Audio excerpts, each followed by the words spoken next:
இல்லங்கள் இந்த ஓவிய சுற்றுல அழகாக அறிவாக பேசிக் கொண்டிருக்கிறார்கள். அந்த வகையில் அடுத்ததாக இந்த மேடையை அலங்கரிக்க இருக்கிற செந்தமிழ் செல்லம் தளிர்மதியன் வாங்க.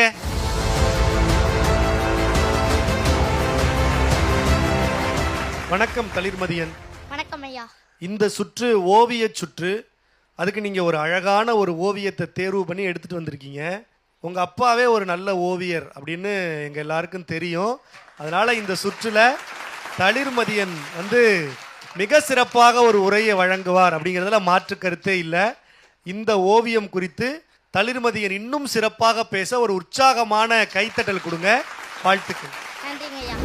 மனித சமூகம் விவசாயம் செய்வதற்கு முன்பே கண்டறிந்த மிகப்பெரிய கருத்து பரிமாற்ற ஊடகம்தான் ஓவியங்கள். அவை வரையப்பட்ட காலத்தில் மட்டுமின்றி பல நூற்றாண்டுகளை கடந்தும் கலாச்சாரம், பண்பாடு, வாழ்க்கை முறை என மனித சமுதாயத்தின் அகவாழ்வையும் புறவாழ்வையும் நமக்கு சொல்லிக்கொண்டேதான் இருக்கின்றன. அப்படி நூற்றாண்டுகள் பல கடந்தும் இன்றும் மங்காது புகழ் ஒளி வீசிக்கொண்டிருக்கும் சித்தன்னவாசல் ஓவியங்கள், குடைவரை கோவில்கள் என பாரம்பரிய சின்னங்கள் நிறைந்த புகழ் மணக்கும் புதுக்கோட்டை மண்ணில் இருந்து வந்திருக்கும் தளிர்மதியன் உங்கள் அனைவரையும் வணங்கி மகிழ்கிறேன். மிகச் சிறப்பு வாய்ந்த இந்த ஓவிய சுற்றுக்கு நான் எடுத்துக்கொண்ட ஓவியம் இதுதான். ஒரு செல்வந்தர் பாதை நடுகிலும் பணத்தை எறிந்து கொண்டே செல்கிறார் என்று வைத்துக் கொள்வோம். அவருக்கு நாம் என்ன பெயர் வைப்போம்? முட்டாள் என்றுதானே. மீண்டும் சம்பாதிக்க முடிந்த பணத்தை வீணாக்குவதே முட்டாள்தனம் என்றால், தவற விட்ட எந்த நொடியையும் மீட்டு கொணர முடியாத நேரத்தை வீணாக சிதறடிக்கும் நமக்கு என்ன பெயர் வைக்கலாம்?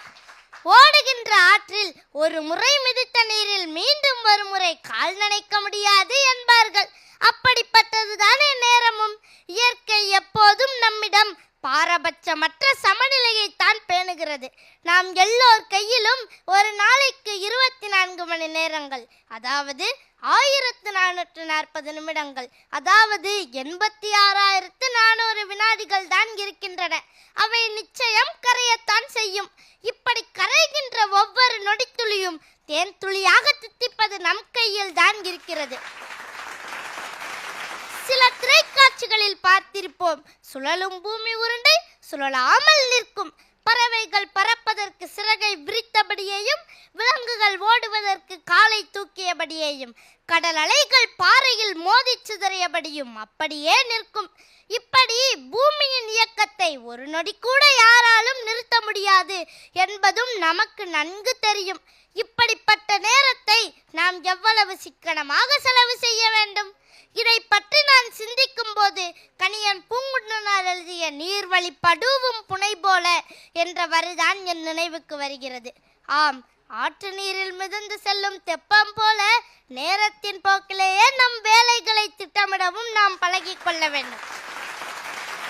அதாவது பணத்திற்கு மட்டுமல்ல, நம் கையில் இருக்கும் நேரத்தையும் பட்ஜெட் போட்டுதான் செலவு செய்ய வேண்டும் என்கிறேன்.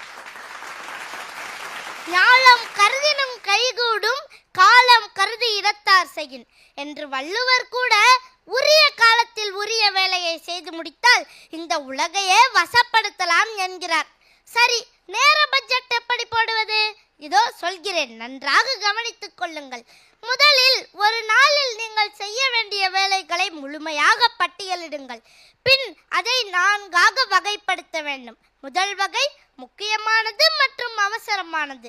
2ஆம் வகை முக்கியமானது ஆனால் அவசரமில்லை. 3ஆம் வகை முக்கியமில்லை ஆனால் அவசரம். 4ஆம் வகை முக்கியமும் இல்லை அவசரமும் இல்லை. இப்படி வேலைகளை 4ஆக வகைப்படுத்தி பின் வரிசைப்படுத்தி அதற்கான நேரத்தை ஒதுக்கி செயல்படுத்தும் போது நிச்சயம் உங்கள் இலக்கை அடையலாம் என்று அமெரிக்காவின் 34வது ஜனாதிபதியாக இருந்த ட்வைட் ஐசனோவர் கூறுகிறார். சரியான திட்டமிடல் பாதி வெற்றியடைந்ததற்கு சமம். முழுமையான வெற்றி வேண்டும் என்றால் திட்டமிட்ட வேலைகளை திறம்பட செயல்படுத்த வேண்டும். அப்படி செயல்படுத்தும் போது சில சவால்களையும் எதிர்கொள்ள வேண்டியிருக்கும். தன் உயிரை பணயம் வைத்து இன்னொரு உயிரை காப்பாற்றும் ஆம்புலன்ஸ் ஓட்டுநர்களுக்கு தான் தெரியும் ஒரு நிமிடத்தின் மதிப்பு என்ன என்று. உசேன் போல்ட் போன்ற ஒரு ஓட்டப்பந்தய வீரரிடம் கேட்டால் தெரியும் ஒரு மில்லி செகண்டின் மதிப்பு என்ன என்று. எனவே திட்டமிட்ட எந்த வேலையையும் காலதாமதம் செய்யாமல் முடிக்க வேண்டும். இதைத்தான் அன்னு செய்யாதது 6 மாசம் என்பார்கள் கிராமங்களில். அடுத்து எந்த செயலிலும் கவனச்சிதறலை ஏற்படுத்தும் மிகப்பெரிய இடையூறு திறன்பேசிகள் தான். சமூக வலைப்பக்கங்களை பார்ப்பதற்கென்று தனிப்பட்ட நேரத்தை ஒதுக்கி கொள்ள வேண்டும். மற்ற நேரங்களில் நோட்டிபிகேஷனை நிறுத்தி வைத்துக் கொள்ள வேண்டும். நண்பர்களுடனான தேவையற்ற சந்திப்புகளை தவிர்க்க வேண்டும். இப்படி நிறைய சொல்லிக்கொண்டே போகலாம்.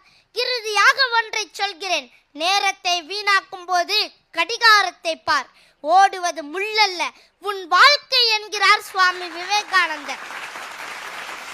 எனவே காலத்தை முறையாக திட்டமிட்டு இந்த ஞானத்தை ஆள்வோம். நன்றி, வணக்கம். தளிர்மதியனுக்கு ஒரு உற்சாகமான கைத்தட்டு கொடுங்க. மிக சிறப்பாக ஒரு ஓவியத்தை தேர்வு செய்து அதிசிறப்பான கருத்துக்களை அதில் முன்வைத்து பேசியிருக்கிறாரு. தளிர்மதியனின் இந்த பேச்சுக்கு நடுவர்கள் என்ன மதிப்புரைகளை வழங்குறாங்கன்னு கேட்கலாமா? முதல்ல எங்கள் பாசத்திற்குரிய அன்பு அண்ணன் மணிகண்டன் அவர்கள். நேர நிர்வாகம் பற்றி லேனா தமிழ்வாணன் அவர்களுடைய தந்தை தமிழ்வாணன் எழுதிய புத்தகம்தான் தமிழ் சமூகத்தினுடைய அடையாளம். ஒரு வருடத்தின்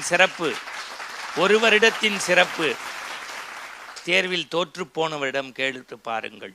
10 மாதத்தினுடைய சிறப்பு ஒரு கர்ப்பிணி தாயிடம் கேட்டு பாருங்கள். 1 மாதத்தினுடைய சிறப்பு ஒரு மாத பத்திரிகை தயார் செய்பவனிடத்தில் கேட்டு பாருங்கள். 5 நிமிடத்தினுடைய மதிப்பு வேகமாக ஓடிச் சென்று வாகனத்தை தவறவிட்டு தொடர்வண்டி நிலையத்தில் மனைவியை டைவர்ஸ் பண்ண வேண்டும் என்று பைத்தியம் போல கத்துகின்றவனிடம் கேட்டு பாருங்கள். 2 நிமிடத்தினுடைய மதிப்பு சாலை விபத்தில் உயிர் தப்பியவனிடம் கேட்டு பாருங்கள். 1 நொடியினுடைய மதிப்பு ஓட்டப்பந்தய வீரனிடம் கேட்டு பாருங்கள் என்று சொல்லி அப்படியே பட்டியல் போடுவார். அப்பேற்பட்ட அந்த ஒரு நல்ல விஷயங்களை எல்லாம் தொகுத்து இன்னைக்கு எக்ஸ்ட்ராடினரிம்பாங்கல்ல, அந்த பேச்சு தளிர்மதியனோடது. அவருக்கு மட்டுமல்ல, இந்த தளிர்மதியனை வரைந்த ஓவியமாகிய தந்தை ஓவியத்திற்கும் வாழ்த்துக்களை தெரிவித்துக் கொள்கின்றேன். நன்றி. அண்ணனுக்கு நன்றி. தொடர்ந்து தளிர்மதியனின் இந்த பேச்சுக்கு மூத்த பத்திரிகையாளர் அன்பு அண்ணன் மைப்பா அவர்களின் கருத்துரை. தவறவிட்ட நேரத்தை உன்னால் வாழ்க்கையில் அது திரும்பி பெறவே முடியாது. கோல்டு கூட டைம் இஸ் கோல்டுன்றான். கோல்டை வாங்கலாம், நீ டயத்தை வாங்க முடியாது. ரொம்ப இந்த சின்ன வயசில் அப்பா ஓவியர், இவருக்கு அந்த எண்ணம் இருக்குது, அதெல்லாம்னா கூட அவர் அந்த தவறுகளை திருத்திண்டு அந்த டைம் மேனேஜ்மெண்ட்டுக்கு உண்டான அந்த ஒரு 5 நிமிஷத்தில் அதாவது சோம்பலை தவிர என்ன வேலையை எப்போ செய்யணும், எதுக்கு ஃபஸ்ட்டு ப்ரியாரிட்டி கொடுக்கணுன்றதெல்லாம் இவ்வளோ சிம்பிள் அண்ட் பெஸ்ட்டாக பேசலாம், சிம்பிளாக பேசலாம், சிம்பிள் அண்ட் பெஸ்ட்டாக பேசிட்டார். நன்றிங்கய்யா. அண்ணனுக்கு நன்றி. 2 நடுவர்களும் அற்புதமான வாழ்த்துறையை வழங்கி இருக்கிறாங்க தளிர்மதியனுக்கு. உற்சாகமான கைத்தறல்களால் நாங்களும் வாழ்த்துகிறோம், பாராட்டுகிறோம். வாழ்த்துகள். நன்றிங்கய்யா. நன்றி. வண்ண ஓவிய